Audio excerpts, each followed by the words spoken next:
Berarti kecerdasan abad 21 atau lebih dikenal adalah teknologi 4.0.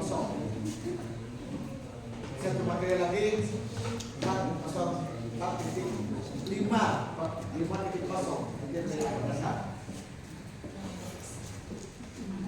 sehingga ada satu istilah, didiklah anakmu sesuai dengan zamannya, harus rasul.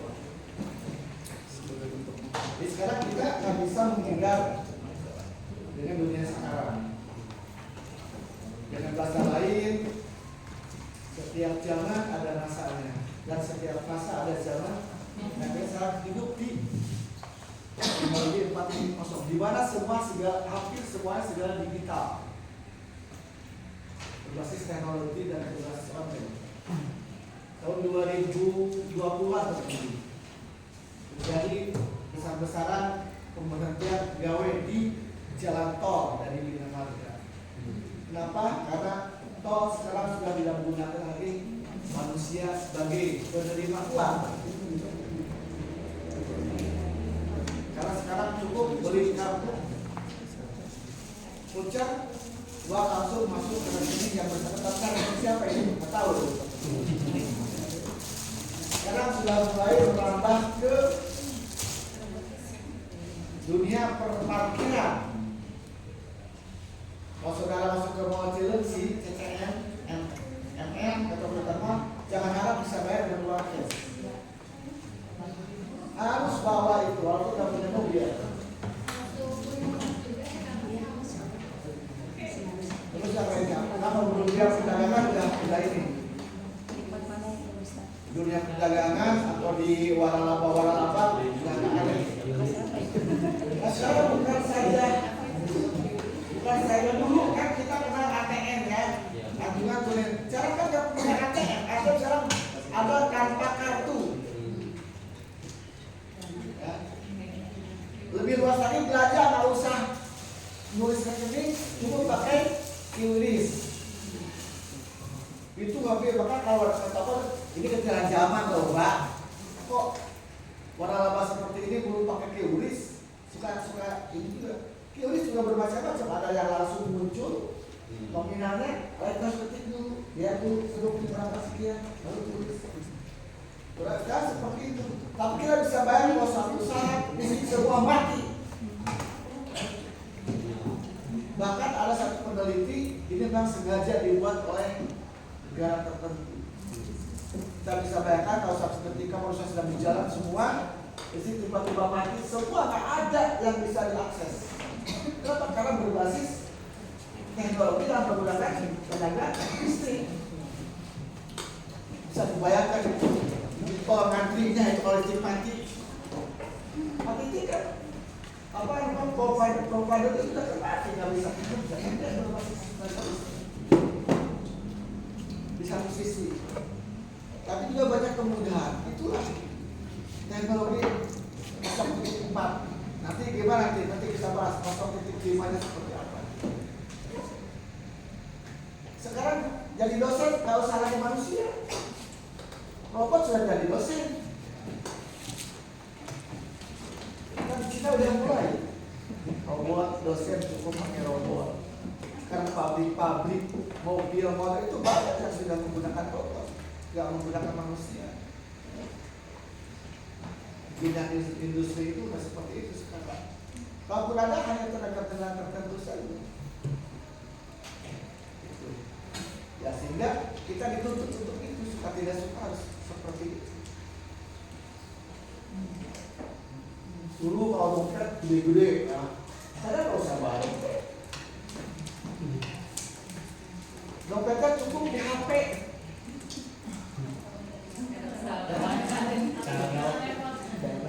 Banyak HP hilang.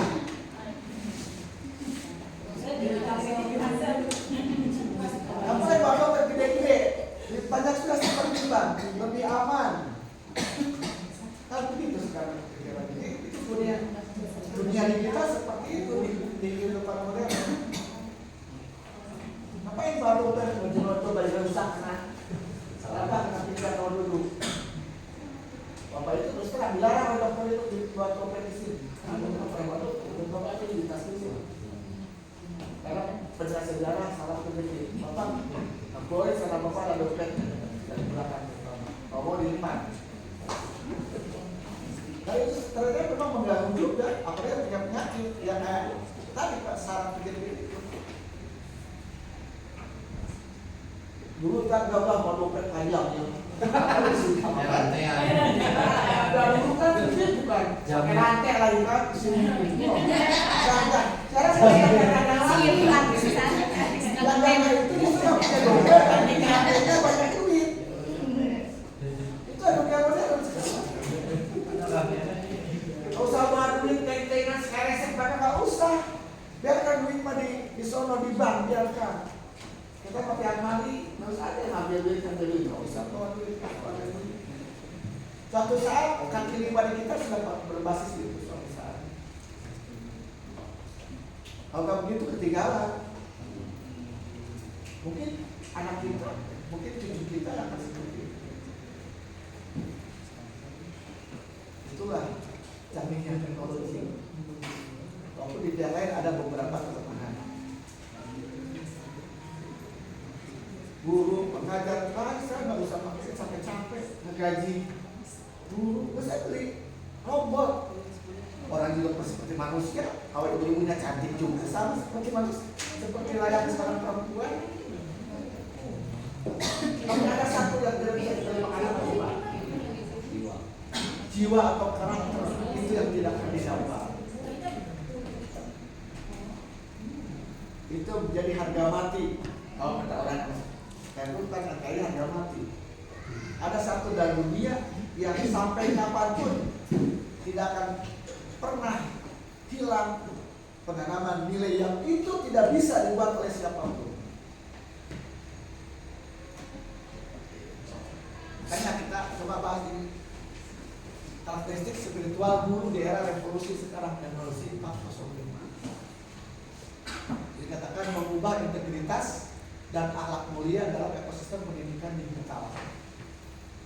Karena kan sudah mulai sekarang kita langkah kita dengan coding ya, AI di dunia pendidikan. Dan pun di sekolah-sekolah tertentu sudah mulai dimasukkan, walaupun masih pilihan belajar AI. Dan ternyata bermanfaat. Tapi saya katakan ternyata madorotnya juga besar. Kan Bapak bisa foto wahab dengan pipi, tapi disatukan itu lewat AI. Upload aja di media sosial, wah bisa kiamat juga di Tanjung Sari. Itu ada kejelasan. Tapi yang tidak ada apa? Nilai spiritual, nilai agama. Tidak ada. Tidak ada banyak fitnah. Yes. Tinggal minta. Pak kita bisa minta orang lain. Dan pernah coba? Pernah coba nggak minta foto orang lain untuk kita? Bapak pernah mencoba, itu benar. Saya minta dampil 2 perempuan. Ada ternyata di pinggir itu. Pakai Gemini ya. Di Bapak di AI. Ada ternyata. Bapak ada di tengah. Samping. Mantap lagi.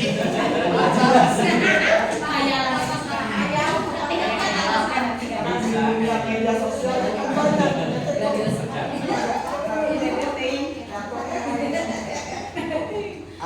Kita bahas ini. Nah sekarang bagaimana seorang guru ada di zaman ini untuk tetap, karena guru sebagai agen peradaban. Kita tengah membutuhkan dunia modern yang tapi tetap bagaimana kita bisa memasukkan nilai-nilai agama atau ini nilai akhlak mulia dalam kita. Akhirnya kita harus bisa, kata Imam Ghazali di dalam Bijal, kalau kita ingin berubah sesuatu, masuklah ke dalamnya. Artinya kalau kita ingin berubah harus masuk, ada kita memahami, menguasai teknologi agar kita tahu di mana letak manfaat dan mudaratnya teknologi. Kalau kita membiarkan nggak bakal tahu. Oh, ada di sini. Itulah kenapa sekarang coding atau yang dimasukkan di pembelajaran 2 jam dalam 1 pekan, baik dari SNMP yang kelas 7. Dan tadi ternyata juga manfaatnya dengan alat itu manusia bisa kaya raya, gitu kan. Tanpa harus capek-capek ngegarap sawah, bajak atau cangkul atau ngebun, nggak usah.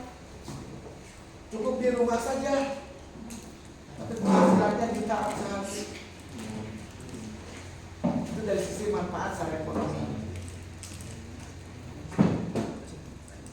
Oke, ini kita positif ini bukan analisis pendidikan digital. Oke, sekarang kan banyak kan kuliah itu yang sekali beli aja. Dosennya di mana? Ya kan kita kan kemarin pertemuan yang 2 Bapak kan kita banyak kehidupan. Dulu Bapak. Nah itu, ya. Jadi ini kita akan bahas sekarang karakteristik sifat-sifat spiritual keagamaan guru di era revolusi di tengah teknologi 4.0. Pertemuan depan insya Allah 4.05. Titik kosongnya depan.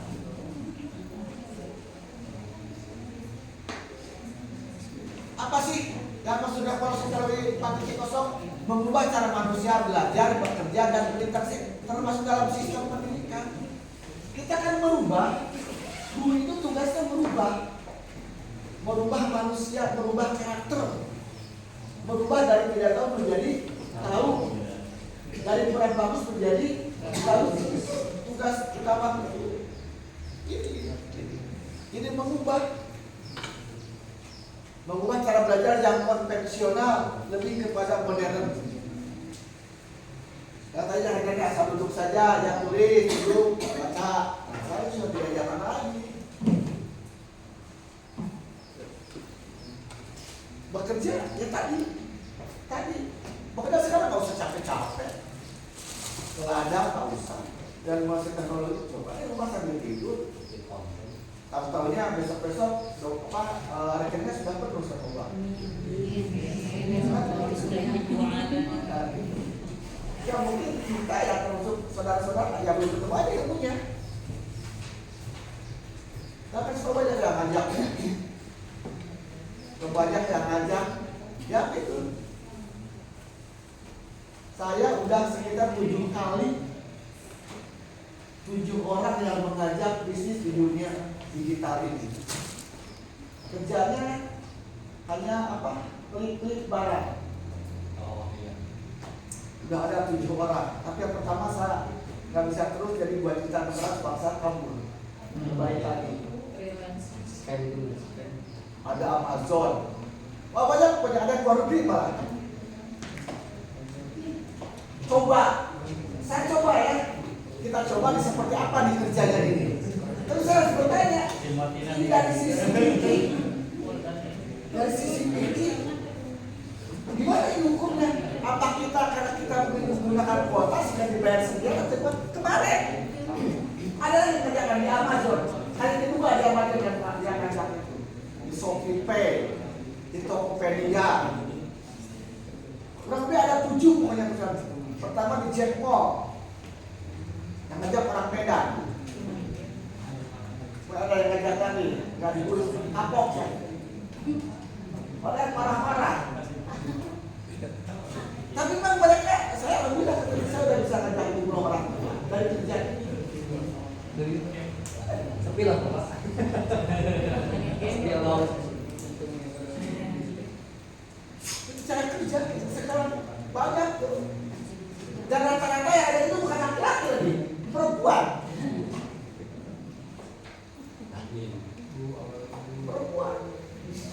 Kemarin sore. Apa 2 hari yang lalu? Ya, mungkin karena terus terang kalau yang perhatian saya kan memang karena aktif juga di IG atau di TikTok itu banyak yang kenalan di TikTok yang bisa nomor atau PA itu banyak. Itu cara bekerja kita sekarang. Indonesia sudah seperti itu. Sekarang kan warung-warung konvensional sudah mulai banyak yang tutup. Karena sekarang sudah mulai, karena kan orang Gunung Gabin dia biasanya belanja online. Guru datang ke pasar. Masih belum. Guru datang ke pasar. Tunggu sambil liburan, sambil liburan. 2 hari kemudian datang. Ini kan mulai sejak zaman COVID kan, tahun 2000 lah. Sekarang sudah tahun 2005. Sekarang semua lihat kalau lebih datang itu Pak Pikiran dekat SD. Johor sempat pada 2 gedung. Apa penuh? Itu berbicara bekerja pada seperti itu. Dan kelebihannya ternyata harganya relatif lebih kurang karena dari itu sudah dibayar dari aplikasi karena menggunakan kuota. Ya, ini cara bekerja. Bukan berinteraksi komunikasi. Dulu kalau komunikasi yang tidak langsung paling memang surat dan kantor penuh itu kalau lebaran itu.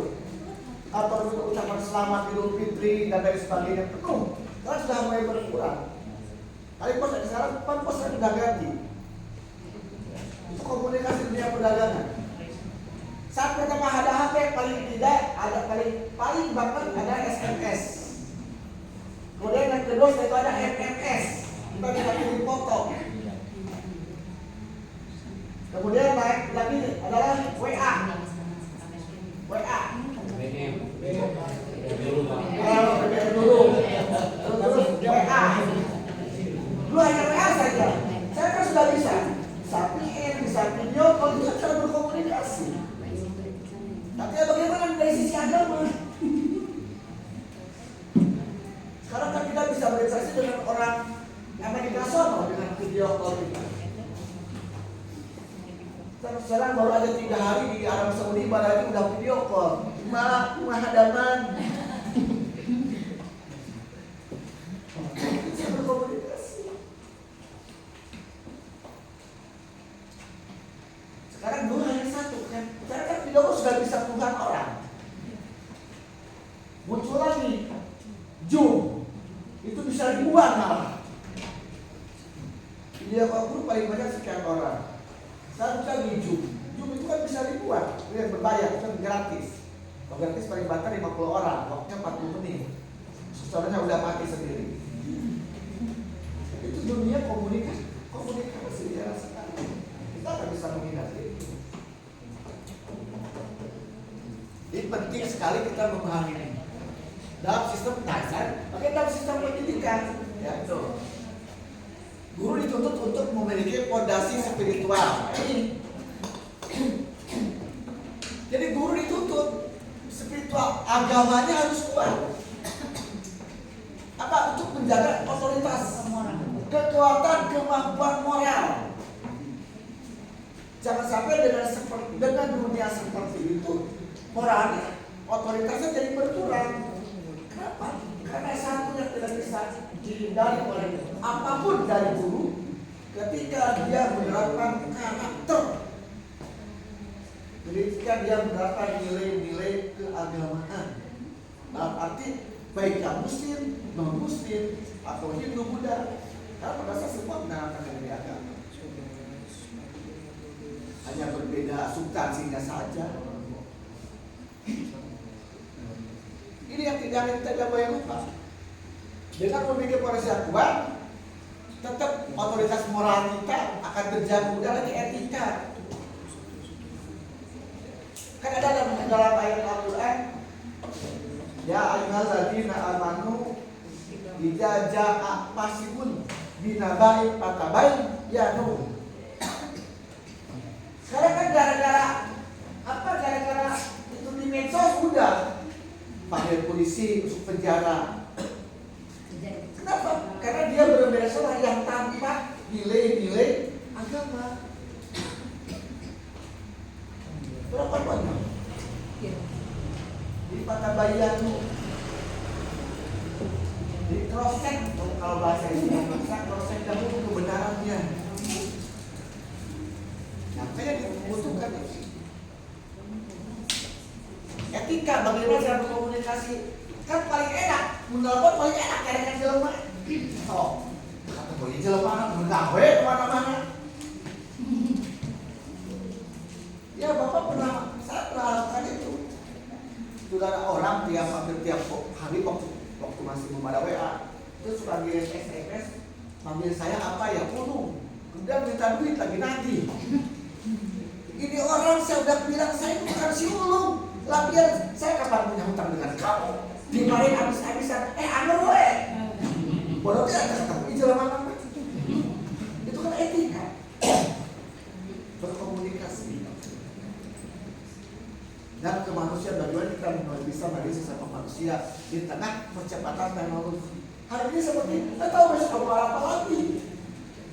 Nanti 2030 mau apa lagi? Kesananya akan sampai ke 2024 di masa emas. Atau seperti apa lagi? Hari ini sudah seperti itu.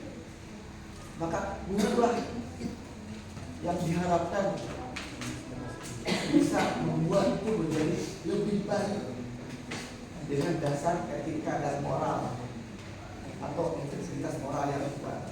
Kalau sudah fondasi spiritualnya atau juga otoritas yang tidak punya kemampuan, ya sudah habis.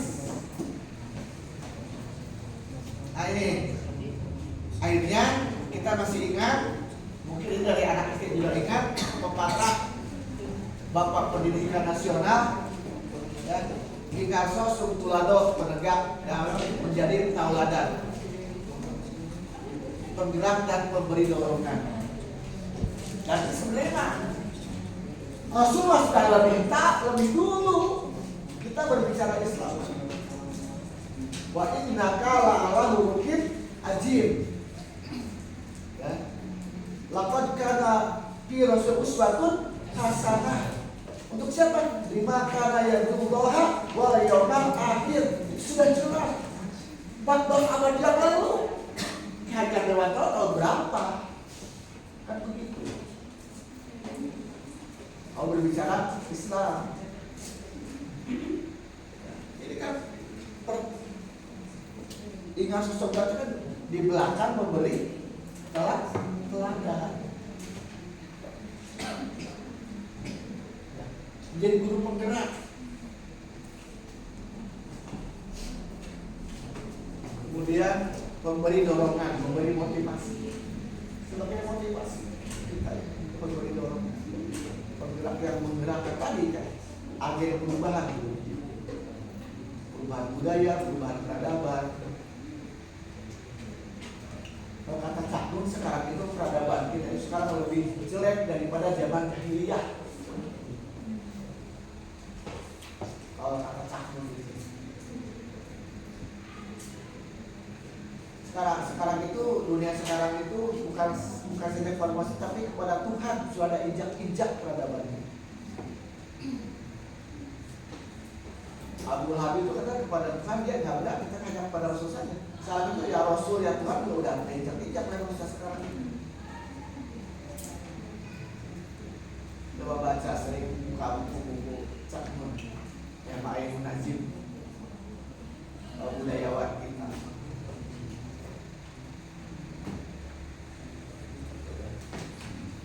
Jadi kita harus memberikan penggerak dan pemberi dorongan untuk apa? Untuk yang seperti untuk dia lebih baik kemudian hari. Apa sekarang yang diharapkan seorang guru? Pertama, spiritual berarti agama. Jadi agama ini akan menjadi landasan profesionalitas. Jadi kita sebagai guru itu harus memang punya personal yang dilatih dengan agama, dengan nilai-nilai agama. Pertama, keimanan. Ini baru berbicara agama nih. Ya, ketakwaan yang terinternalisasi, tergambarkan, bisa disatukan. Kan iman dengan takwa itu dua kata yang terpisah tapi bisa jadi satu. Dia nggak bisa takwa, nggak bisa masuk ke kategori takwa kalau tidak iman. Tapi bisa dia beriman tanpa takwa. Banyak kan? Iman kan ya saya percaya Allah itu ada, Nabi Muhammad ada, saya sudah selesai, itu kan iman. Tapi ketika berbicara takwa, bagaimana dia bisa merasakan apa yang Allah, apa yang Rasul perintahkan. Kenapa? Karena kalau dalam Al-Quran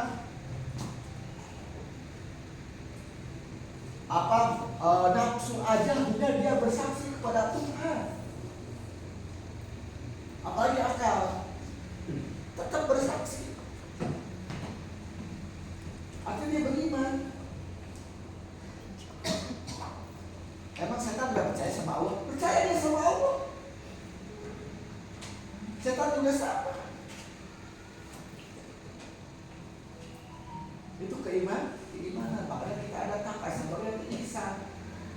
Iman, takwa ini erat kaitan dengan laksana Islam.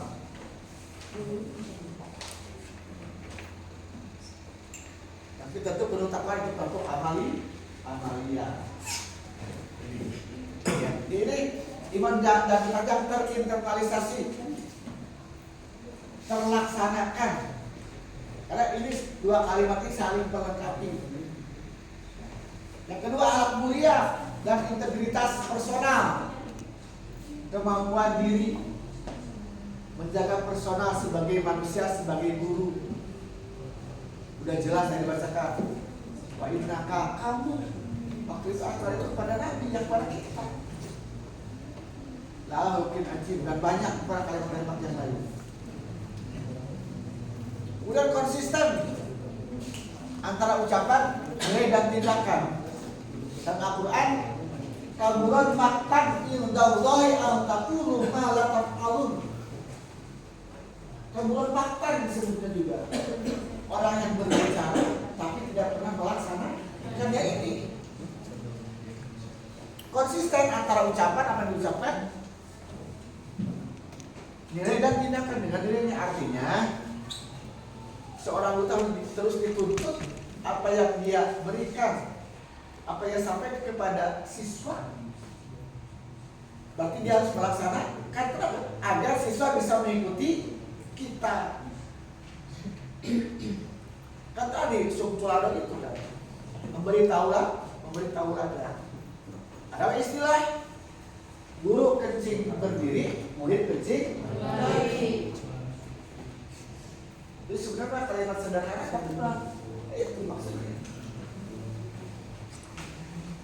Udah kepekaan sosial, peka terhadap lingkungan sosial, empati. Ya bagaimana kita bisa bersimpati kepada orang di sekitar kita. Yang ini yang sudah mulai berkurang. Dan terkecuali di dunia Islam. Pertanyaannya, sudahkah saudara melihat orang itu kaya udah beberapa kali, tapi di sekitarnya ada yang tidak sekolah, yang tidak punya, dia tidak makan, ada kan? Ada.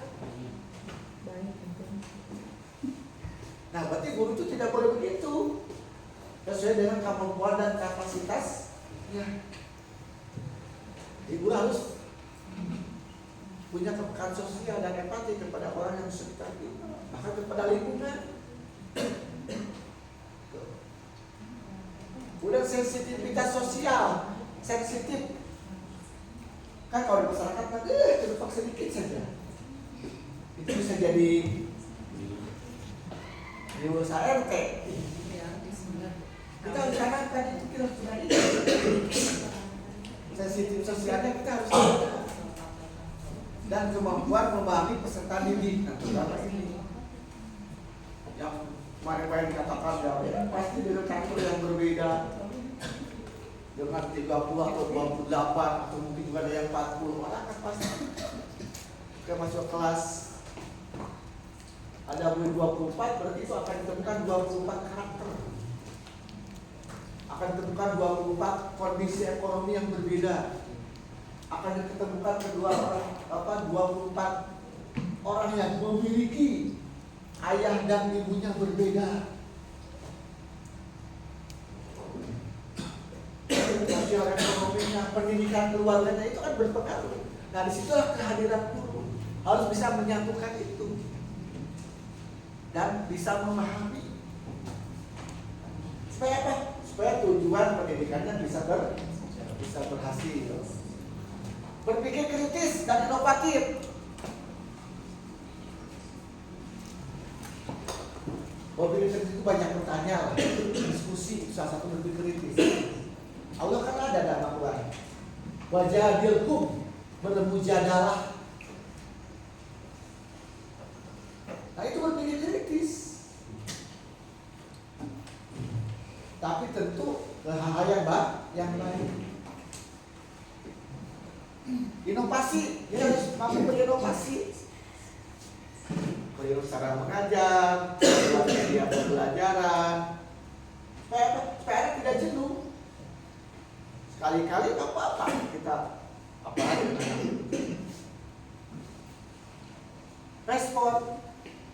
merespon apa sih yang anak harapkan. Kemudian adaptif, bisa beradaptasi dengan dunia anak. Apalagi sekarang KBC itu kan.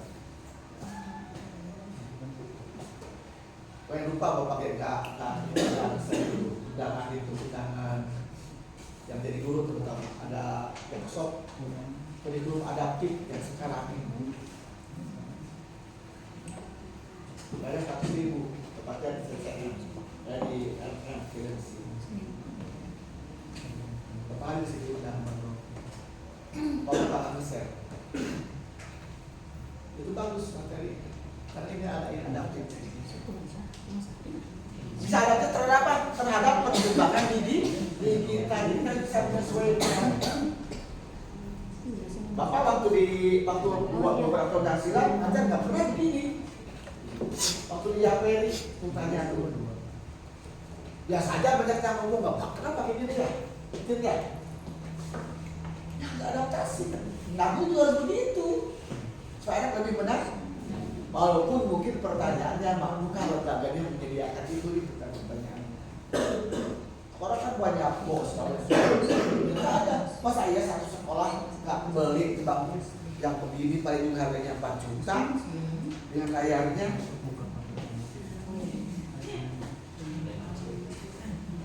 Oh, ada yang 2,5 juga.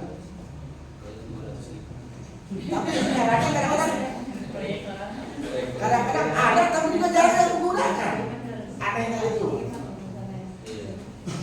Kadang-kadang di bangku pendidikan itu pendidikan ada walaupun menggunakan, tapi gurunya biasa-biasa aja nggak menggunanya. Sampai rusaknya kan yang gini kalau jangan dipakai, lama-lama rusak.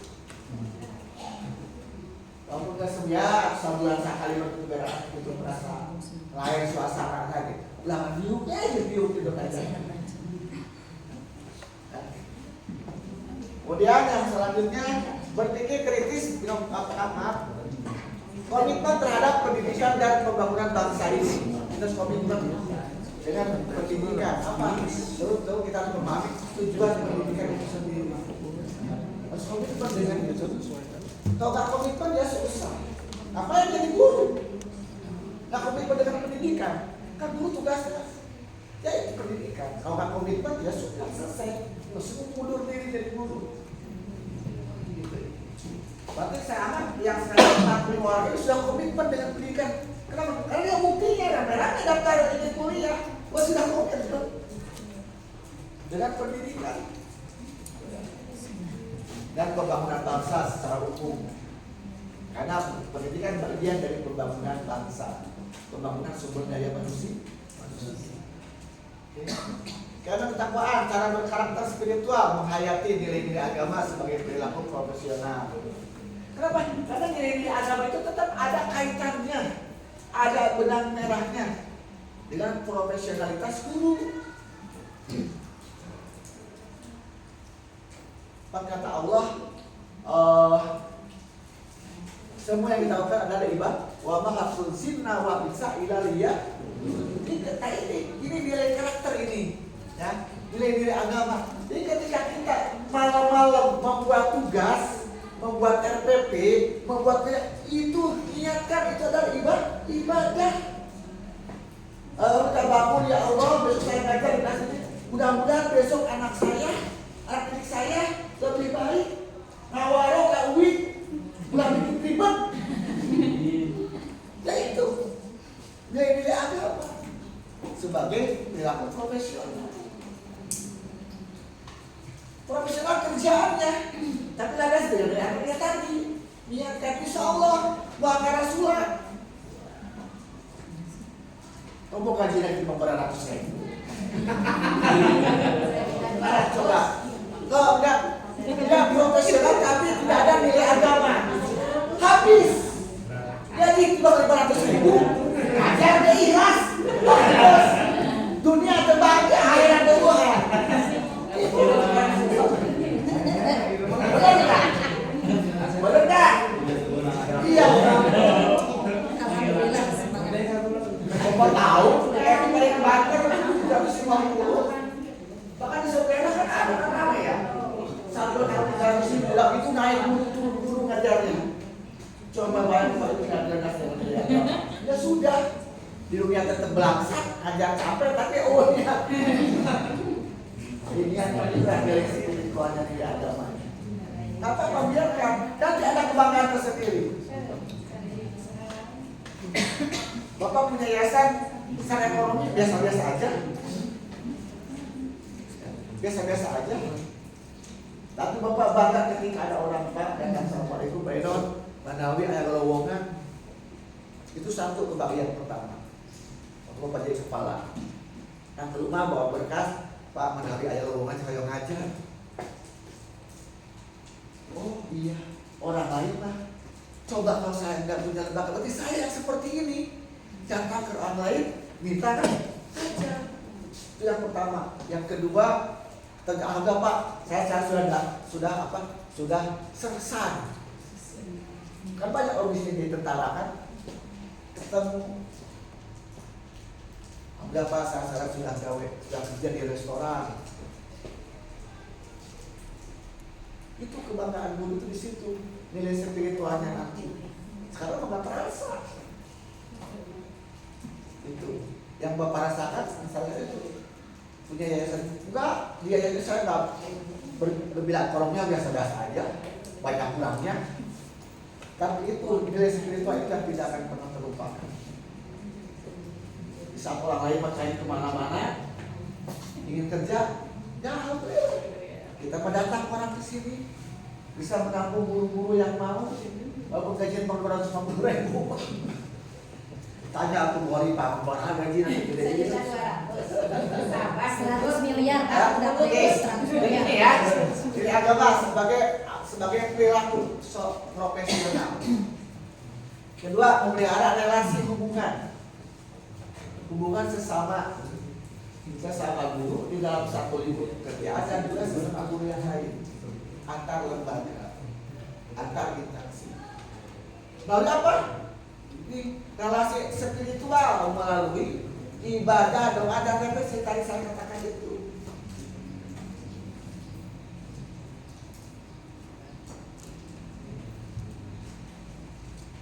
Kemudian yang ketiga, menjadikan nilai ketuhanan sebagai dasar pengambilan keputusan etis dalam lingkungan digital ini. Jadi apapun keputusanlah kalau didasari dengan nilai-nilai ketuhanan, pasti keputusannya akan lebih bermanfaat. Ya, biar keputusan yang dibalik dulu, istikharah dulu dan lain sebagainya, lalu itulah nilai-nilai apa? Nilai-nilai ketuhanan seperti itu. Ini, ya, bagaimana ketakwaan? Alat mulia dan integritas. Pertama, menjunjung etika profesional, kejujuran dan keadilan itu sudah jelas. Sudah jelas. Jujur. Terus saya terangkan seperti apa jujur pengertiannya. Kemudian adil. Adil itu kalau kata ahli fikih mah buat usai fi mahalihi, menyimpan satu perkara pada tempatnya. Dia lakukan pengajian saya tentang kopi hari ini tubuh dan tidak adil itu caranya. Itu magoyona kata orang-orang santri gitu. Saya suka ya kata itu kopi yang kayak itu banyak dengan seorang. Iya. Tuh. Kejujuran dan keadilan dan tanggung jawab dalam interaksi pendidikan dan hubungan pendidikan. Dan menghormati martabat peserta didik, kolega serta masyarakat sebagai identitas pribadi. Apapun anak didik kita tetap kita hargai. Yang penyun, yang petot, sekarang serenama gitu kan. Yang cantik, yang biasa, jangan pokoknya harus kita hormati. Karena kita tidak bisa menghindar dari itu. Yang ada, kalau kurang udah dia amat sih. Ada udah kayak kata nggak isukan kita. Kalau udah tidak seperti ini. Lu ada udah apa? Itu kalau mah, ayo lagi dia. Nah itu udah kayak kata. Iya kan? Lewat. Kalau sekarang tidak menghormati martabat mereka, yang dia hari. Saya mau nanya urut. Udah kemarin Pak, mungkin lewat beliau pahalanya itu terlipat ganda Pak. Lewat beliau lebih sabar, pahala lebih banyak Pak. Jadi kalau tidak ada ini, jangan lagi orang sampai Mas, astagfirullahaladzim, kesayangan Salamnya beda-beda. kesayangan murid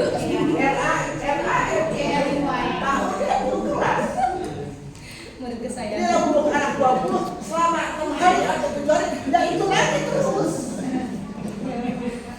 Lebih tambah semangat lagi Pak. Kalau kita menghormati mereka, kemudian keberagaman mereka yang kita biasakan, ya terus. Ya, tuh. Terlebih juga kolega serta masyarakat, ya orang kolega kita, kolegial teman. Masyarakat sebagai wujud integritas pribadi yaitu sebagai bukti integritas diri seorang itu. Diri seorang itu integritas.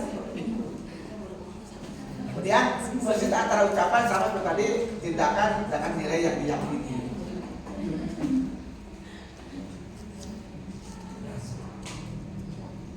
Jadi harus tadi konsisten tuh ucapannya sesuai dengan kenyataan. Tindakan sesuai dengan ucapan. Kepekaan sosial dan empati, peran humanis, guru ini guru ya, peran guru yang humanis.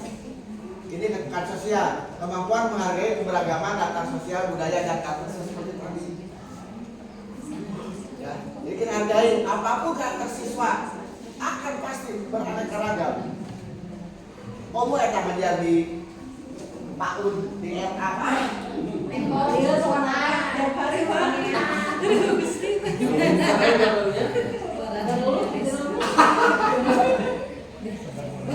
Tahun Di ini apa visinya dari ajar PAI DTK yang notabene agama masyarakatnya seperti itu. Eta yang sedangkan itu bisa belajar di luar, gua keluar sini. Saudara itu senang. Daek itu bahwa ini loh. Tauhid ini loh. Ini kan ini apa? Bambu Pak, ciptaan siapa? Ciptaan Allah. Itu yakin Allah ada, yakin Pak. Hese tak boleh bawa keluar kajian di luar. Itu saudara keluar awal hukum. Tapi terima kasih. Salah pantau walaupun tidak utuh. Karena paling kan guru PAI itu paling 3 hari. Nah, luar biasa.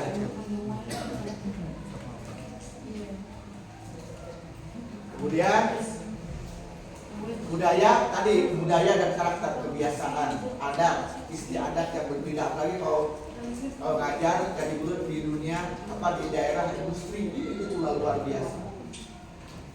Karena akan berpengaruh. Ya. Beda karakter orang yang hidup di dunia pertanian, ya. Kemudian di dunia industri dan di dunia pasar atau niaga itu akan berbeda siswanya. Lingkungannya, apa yang keluarganya akan beda. Industri rata-rata itu keras bawaannya itu di dunia industri itu. Karena orang tuanya yang benar-benar berlomba untuk mendapatkan itu. Kalau dia lari, dia lengah akan habis sama orang lain. Karena itu berpengaruh kepada masyarakat. Oh, yang pertanian kan lemah lembut. Tapi kalau berbicara sosial, itu berpengaruh itu. Ya, terhadap karakter manusia itu, dan nanti akan berefek kepada dunia pendidikan saat dia belajar. Kalau pada orang petani malu dari mana? Kadang-kadang contohnya gini,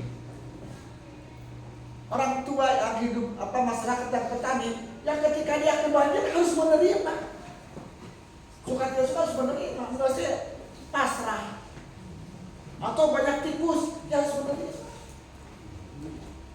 itu kehidupan sosial masyarakat. Tak terkecuali dunia pendidikan. Ya artinya orang tua itu akan berpengaruh kepada anak.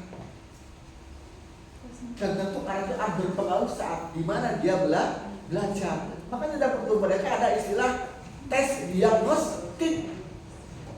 Itu untuk mengetahui karakter kebiasaan siswa di rumahnya. Diagnostik itu tanya, Dek, kalau belajar orang tua kamu suka membantu enggak? Suka perhatian enggak? Itu tes diagnostik untuk menentukan bagaimana dia belajar di sini. Harus akan begitu. Terkecuali dunia di pendidikan SD itu harus. Apalagi di SD untuk penanaman moral. Itu kan ada tes diagnostik, pasti sudah pada dengar loh. Itu kesana arahnya. Gimana orang tua kamu? Ada cerita, orang tua saya bertengkar dulu. Itu kan ada berpengaruh kan anak saat dia belajar. Nah, betul. Jadi kita petakan verifikasi sejauh mana nih kita ambil kesimpulan untuk menentukan bagaimana langkah kita sebagai seorang guru yang itu akan dihadapi dalam kehidupan sehari-hari di satuan pendidikan. Kan di Kultur Merdeka itu wali kelas itu harusnya selama, kalau di sana ya selama 3 tahun. Kalau di MI SD ya selama 6 tahun. Untung di bawah cuma setahun, coba kalau 2 tahun kalau udah repot. Atau di RATK itu kan sebenarnya harusnya jadi akan ketahuan nanti. Karakter siswa itu akan muncul di kemudian hari akan lebih ya. Dan sertifikat terhadap kebutuhan emosional dan psikologis peserta didik. Kemarin kita sudah membahas emosional seperti apa, kemudian kejiwaan. Makanya sekarang di Indonesia sekarang kurang lebih sekitar 30% pelajar kita adalah PBBK berkebutuhan khusus. Ya, kalau masa kemarin hampir dia 30% penduduk Indonesia yang berkebutuhan atau pendidikan inklusi yang di mereka sama berhak. Sekarang kan nih di data sekarang di program Kabupaten Bogor katakan sekarang lagi pendataan ATS anak yang tidak sekolah, tidak pernah belajar, berhenti dari jalan atau DO atau tidak melanjutkan. Karena ini data pemerintah, khususnya di Kabupaten Bogor, kan terkena tinggi. Nah, kayu saya alhamdulillah bagus, cuma 555 orang ATS-nya kayu saya itu. Dia urutan ke 39. Paling sedikit berarti kedua dari bawah, berarti bagus. Ada 1668, ada 13 kecamatan. Jadinya Gunung Putri. Saya pekan yang lalu ikut rapor tentang tindak lanjut ATS. Di mana di pendataan? Di sekolah kan? Data ORT, nanti dia harus kemana? Tidak nanti ada tempat pendidik khusus. Nanti ditanya kenapa nih? Dia ATS itu kenapa? Ibunya bercerai, tidak mau sekolah, berhenti tengah jalan atau faktor ekonomi, atau anaknya malas aja pokoknya. Yang paling berbahaya yang PDBD. Apa istilahnya? Pokoknya anak tidak pernah belajar. Itu yang berbahaya. Kalau yang dia kan pernah belajar ya. Kalau yang dia itu yang berarti pernah belajar. Ini mah ada anak yang tidak pernah belajar. Itu yang paling menyedihkan. Ternyata masih ada di Bogor anak yang tidak pernah sekolah. PDBS, peserta didik yang belum pernah sekolah. Jadi ada 4 atau 3 kategori. Jadi kita harus sensitif dari itu. Kemudian kronologis tentang peserta didik, kesiapan menghadapi dinamika pembelajaran dengan sikap ladang dan resilient. Jadi kita harus siap menghadapi dinamika pembelajaran. Nah itu perubahan. Karena dunia pendidikan itu dinamis. Dari tahun-tahun pasti ada aja perubahan regulasi. Dulu belum merdeka baru 3 tahun ada deep learning ya, atau pembelajaran mendalam. Muncul lagi 7 kebiasaan hebat. Di madrasah Muzaki, kurikulum berbasis cinta, itu kan dinamisasi dunia pendidikan. Nggak tahu nanti tahun 2028 seperti apa lagi. Ya akan selalu, di teori-teori pendidikan akan selalu berubah. Jadi nanti kalau jadi guru harus siap menghadapi perubahan itu. Akan selalu berubah, nggak bakal stagnan. Maka kurikulum K3 itu kan belum 10 tahun. Dulu 10 tahun baru dirubah. Sekarang sudah sampai 5 tahun sudah dirubah. Walaupun yang sekarang itu deep learning itu bukan perubahan kurikulum, tapi lebih ke proses. KBT juga bukan perubahan kurikulum, tapi lebih kepada proses pembelajaran. Pentingnya kita ada inovatif. Spiritualitas mendorong kreativitas dan pemaknaan. Jadi apapun kreativitas kita tetap ini dasarnya dari spiritual, dari agama. Menganalisis informasi digital secara rasional untuk menghindari bias dan misinformasi. Nah ini tadi apa tidak masuk di situ, apa tujuan ini untuk menghindari bias. Oh, ternyata ini di sini letak kekurangannya. Kalau bisa perbaiki, kalau enggak ya sudah tinggalkan. Katakan seperti itu. Supaya apa? Supaya tidak misinformasi, jadi tidak salah informasi. Makanya salah kalau misinformasi kan kalau kita laksanakan bisa berakibat fatal. Itu ini perlunya berpikir kritis. Jadi jangan langsung terima saja. Karena kita dibekali 2 hal itu oleh Allah. Kita dibekali akal, dibekali hati. Hati itu untuk menerima, akal itu untuk tadi. Tapi bukan berarti menolak. Walaupun banyak ayat-ayat yang tidak bisa dikritisi. Kayak kenapa subuh yang tenaga masih kuat, kok sholatnya 2 rakaat? Itu nggak boleh dikritisi itu, Mbak. Harusnya kan zuhur ya yang buat kita capek di rumah ya. Ini kok subuh? Itu nggak boleh. Itu karena apa? Ayat-ayat imani itu hati yang bergunanya. Kalau yang lain ilmu masalah muamalah silakan. Kalau nggak dikritisi, kritisi itu kan bisa berdampak kepada penelitian. Dulu waktu saya kecil panen itu 6 bulan sekali. Saya setahun 3 kali, bahkan yang 4 kali. Itu hasil nalar kritisnya manusia. Duren saya saya kan bisa berbuah di bukan musim durian. Kalau di Thailand, kalau di Indonesia lagi musim durian, di dia musim durian, dan dia itu digagalkan. Pas Indonesia habis, dia tumbuh, makanya mahal harganya. Itu hasil nalar kritis.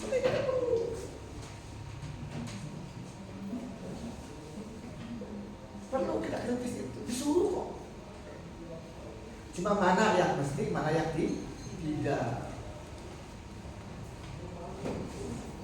Karena ada yang pertama apa?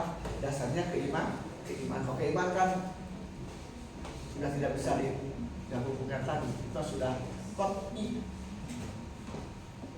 Kan dalam suatu ada yang kot'i lurut, kot'i wajilalah. Bagus guys istilah ilmu Al-Quran. Sama. Nah, kemudian membangun strategi untuk belajar inovatif yang sesuai kebutuhan peserta didik ini yang memang susah. Nah sekarang, ya ini mengembangkan strategi bagaimana strategi pembelajaran ini supaya lebih inovatif. Dan sekarang tadi itu perkembangan zaman.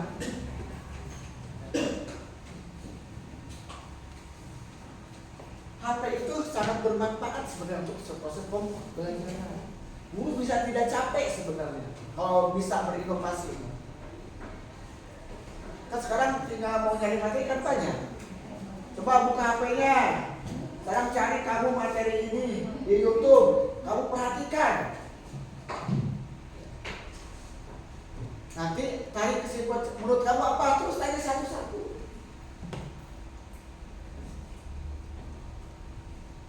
Lihat sesuatu yang sama, tapi akan berbeda dia ketika dia ditanya. Pendapat akan berbeda. Itulah uniknya manusia. Pasti walaupun sama dia akan berbeda penafsirannya. Mau sebuah kabar. Wah, ini. Nah, jadi kita harus optimalkan teknologi untuk meningkatkan kualitas pembelajaran. Belajarnya sudah, yang perlu kita catat dalam kualitasnya.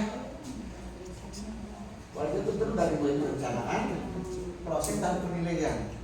Ternyata udah perlu biar kita harus sekali-kali kasih kuesioner gitu kan? Itu berarti inovasi. Saya kali berikan sikap. Ada anak bertengkar gara-gara berbeda pendapat bagaimana menurut kamu itu kuesioner. Anak harus menilai. Berpikir tadi bertengkar.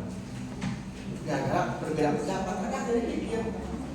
Ya silakan kisah mau disebut baik atau tidak kan bisa begitu.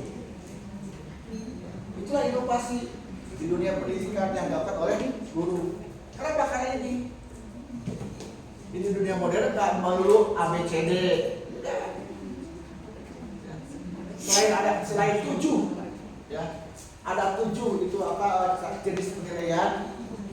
Biasa dilakukan di satuan pendidikan minimal 3. Tapi ada penilaian yang bukan itu. Lalu tadi kuesioner, tes akhlak, tes sikap, tes kepribadian. Tapi juga kuesioner bukan pertanyaan. Itu harus seperti itu. Dan mau menggunakan teknologi untuk meningkatkan kualitas pembelajaran yang sudah jelas. Tadi jadi ulangan. Gitu nulis deh, ulangan nulis, ulangan selesai, ulang. Coba saya kira belajarnya di mana gitu kan, atau buat apa gitu. Tentu yang sesuai dengan materi yang akan kita ajarkan. Kalau yang sudah biasa mungkin kena CP, ATP dan TP. Kalau dulu KI, KD. Silakan. Kenapa? Tujuannya adalah berhasil. Tekniknya semoga guru yang menentukan, guru yang punya kreativitas, guru yang berinovasi. Silakan. Yang penting tujuan tercapai. Jok seorang mah banyak jalan menuju Roma. Jadi banyak cara agar siswa tetap bisa menerima dan dia bisa berhasil dengan baik. Silakan. Asal jangan terlalu ekstrim saja gitu kan. Sebenarnya akibat patah sesuai dengan kemampuan. Kalau anak senangnya belajarnya dengan musik ya silakan. Itu di Kultur Merdeka dikenal pembelajaran berdiferensiasi. Jadi memberikan ruang pada belajar sesuai dengan minatnya. Karena ada anak yang senang menulis Bu, ada itu anak itu. Apa selain itu menggambarnya nggak apa-apa, yang penting dia berhasil dengan itu. Terus terang, saya dari kecil kalau belajar senangnya dengan musik. Sejak di MI sampai perguruan tinggi, kalau lagi belajar di depan itu radio. Kalau di pesantren itu di Bandung. So kalau tanpa itu agak susah masuk.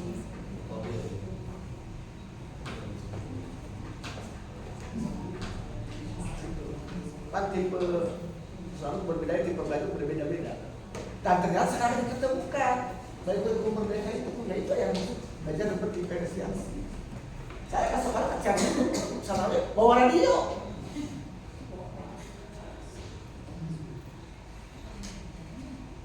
Dulu mah bukan seperti ini, apa namanya ya dulu mah. Kalau akan dengar orang lain, makanya banyak guru bahasa Inggris tahuan bawa radio. Lalu itu kayaknya Sadio.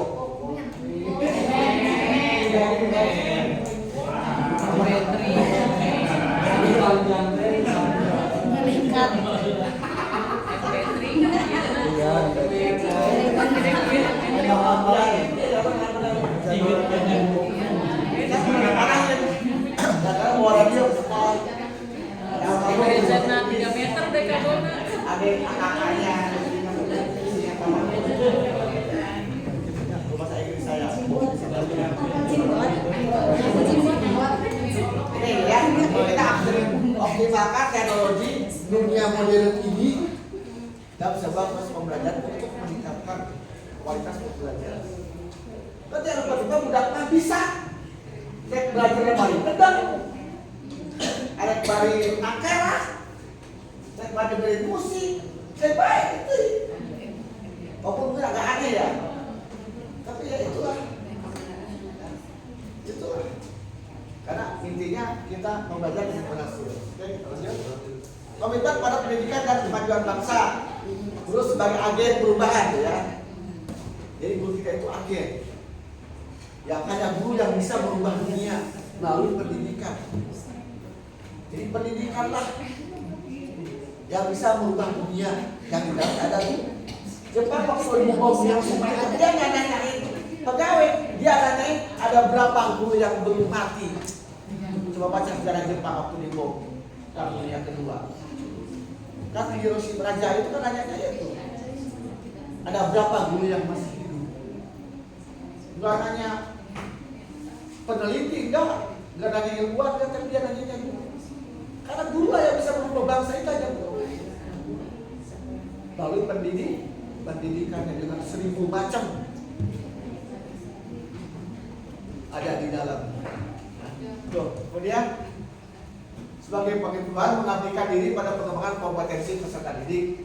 Ini ya, garis bawah ini nih, pengembangan kompetensi peserta didik. Tadi teknisnya apa enggak? Ya. Sekali-kali ngaji nggak apa-apa, nah yuk kita dengerin musik.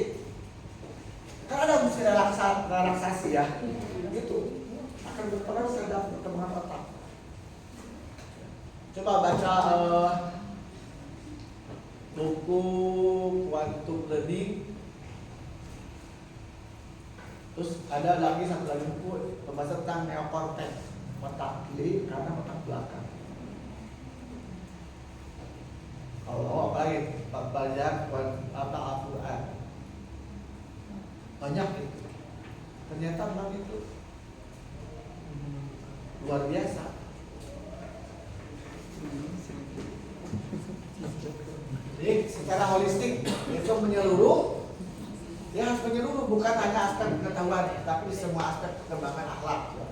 Nah kita sekarang sementara ini masih banyak yang mengutamakan pengetahuan. Makanya di dunia sekarang, di era sekarang ini di era digital, di era hukum mereka tidak tidak menjadi tujuan utama pengetahuan itu.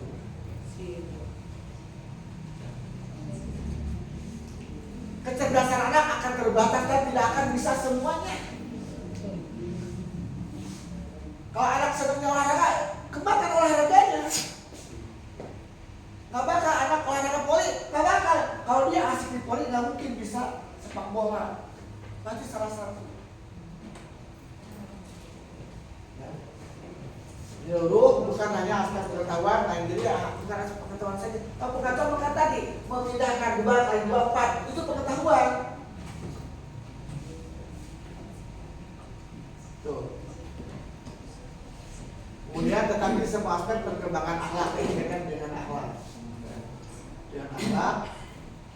Kemudian percaya diri itu yang terpenting psikologi ini berbicara sehat, kreatif dan bisa berkreasi dan mampu berperan di masyarakat. Karena ujungnya kita akan kembali ke masyarakatnya masing-masing.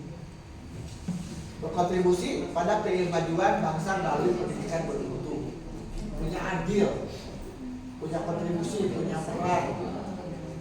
Kemudian memberdayakan siswa agar menjadi generasi yang berkarakter dan produktif ini. Yang terakhir ini yang tidak akan bisa oleh siapapun kecuali hanya oleh manusia yang guru di dalamnya. Ngajar 4x4 apa membuat rumus tak bisa, hanya robot ke. Tapi yang terakhir ini gak bakal bisa. Robot gak bakal bisa ini. AI gak bakal bisa.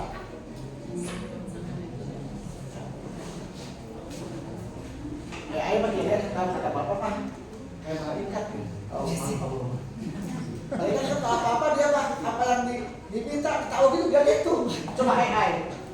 Apa yang akan minta pasti yang sesuai dengan permintaan kita. Nggak bakal kasih yang lain. Banyak kalau minta kayak jangan lengkap. Bahwa buatan LPP KI-nya ini, materinya ini halaman sekian keluar. Keluar, kan salah. Mau salah nulis salah keluar kalau itu. Bayar tapi itu kan malaikat juga kan. Tapi bukan model malaikat bukan. Ada karakter. Karakter itu begitu karakter malaikat. Malaikat tidak pernah bertanya. Kalau sujud. Kenapa? Karena dia tidak punya akal. Nah kita kan punya akal. Itu bedanya kita dengan malaikat. Itunya bedanya AI dengan manusia. AI bisa jadi dia tidak punya akal. Ya. Ini yang penting bagi kita. Oke, kita lanjut. Menutup. Karena spiritual merupakan fondasi etis yang memperkuat profesionalisme guru di era teknologi 4.0 dan 4.0. Spiritualis ini membantu guru menjalankan integritas, keteladanan, kebijaksanaan, dan memanfaatkan teknologi secara bertanggung jawab. Tadi bisa AI, bisa kode, jangan sampai disalahgunakan. Gunakan dengan bermanfaat untuk kemajuan bangsa, baik dari sisi ekonomi, di dunia pendidikan silahkan. Jangan sampai membuat fitnah. Guru yang memiliki spiritualitas kuat mampu menciptakan lingkungan belajar yang humanis, mengembangkan kemanusiaan, saling menghormati, menghargai, ya, berempati, beretika, karena dasar moral, berorientasi pada pembentukan karakter peserta didik ini yang paling utama. Karena tujuan dari semua yang kita pelajari, baik pelajaran A, B, C, D, E, F dan sebagainya, tujuan adalah terakhir pembentukan karakter. Percuma dia pandai juga atau tidak berkarakter, ngapain? Katakan apa kita bahasa akunya berakhlak. Percuma.